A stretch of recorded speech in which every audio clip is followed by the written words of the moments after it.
From The Trouble with Peace to The Wisdom of Crowds by Abercrombie. Time for another update audio blog, as I just finished yesterday the second book in the Age of Madness trilogy, which is The Trouble with Peace. And I already listened the first 2 hours or so of the last book, not only of the trilogy, but so far of all the First Law books, which is the 10th book, and this is The Wisdom of Crowds. Well, a lot has happened in this now industrialized world, and there is some major character development. We see also becoming king and mastering the first challenges, and on the other hand, Leo and Savine and Glokta, now Savine and Brock, they don't feel too happy about their position in the North. They are lusting for more power. Leo especially is very hot-headed and easily led, as Savine says. He is convinced that some of the verdicts that also gives as king against the nobility are plainly wrong in his impression, and a rebellion starts. And Savine reluctantly agrees to join. She sees there's no turning back, and she wants to make it a success and get a chance at the throne after all.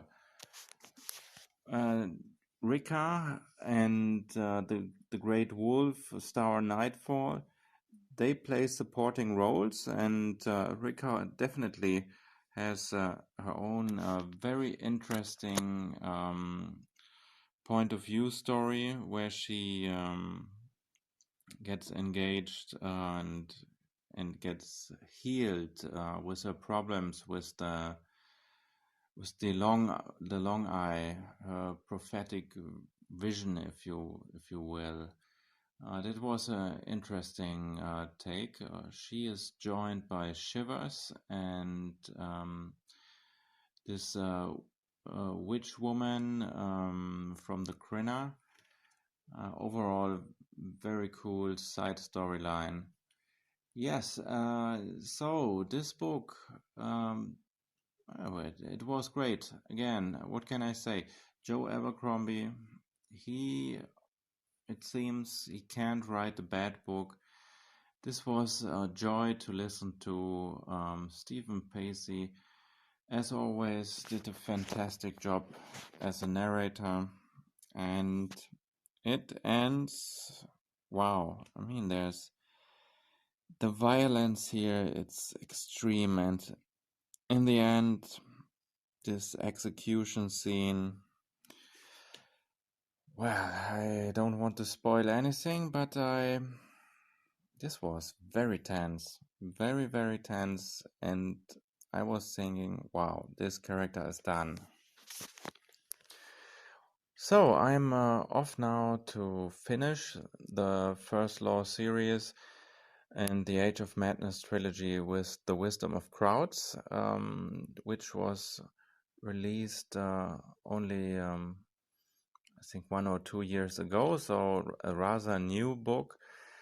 And the first 2 hours, they are already very cool.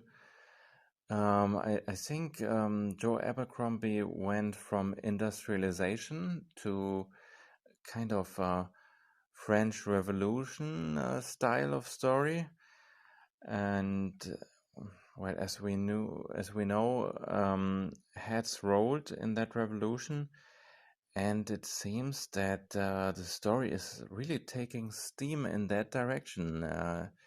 The ancient regime is falling, and the people, well, is it the appearance of democracy?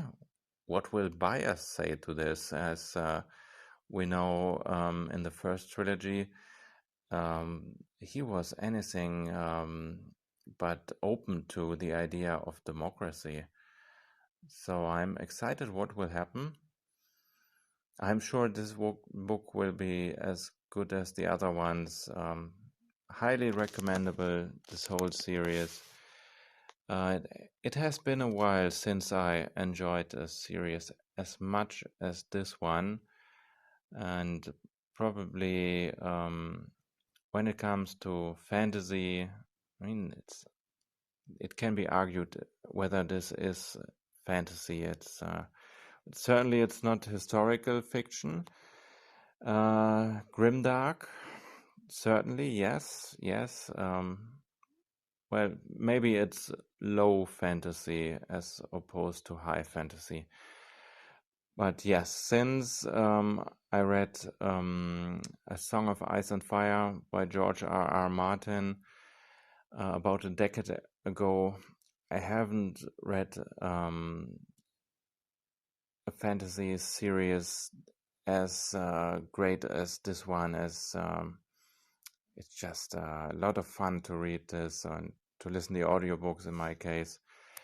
Yes, so I'm excited. The final is coming, and yeah, that's it for now. Bye bye.